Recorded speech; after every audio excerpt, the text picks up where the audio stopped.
چرا اینقدر راحت گول میخوریم؟ من الان اومدم نمایندگی ایزدین توی بارسلونا و میدونی که ایزدین یک محصول اسپانیایی هستش.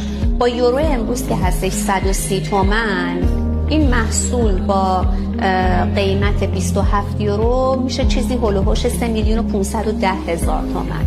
بعد اون وقت میام میبینم یک فروشگاه به نام در ایران این محصول رو داره میده 2,600,000 تومن، یا حتی با قیمت‌های خیلی پایین‌تر شما از آنلاین شاپ‌های رو خرید می‌کنین. بعد خیلی هم خوشحال هستین که برد کردین و با هزینه کمتر تونستین تهیه‌اش بکنین. بعد میایین پیش من میگین که من ایزدینم استفاده می‌کنم ولی رو صورتم پیل میشه. من بهتون بگم من این محصول از دبی گرفتم، از ترکیه گرفتم، از اروپا هم تهیه کردم و کیفیتش واقعا قابل قیاس با اروپا نیستش. در نهایت اگه قرار این همه هزینه بکنیم برای یک محصول فیک، به نظر من خیلی منطقی تر هستش که بریم سراغ یک کالای با کیفیت ایرانی که میدونیم چی هستش، بابت چی داریم پول میدیم و همیشه هم در دسترسه.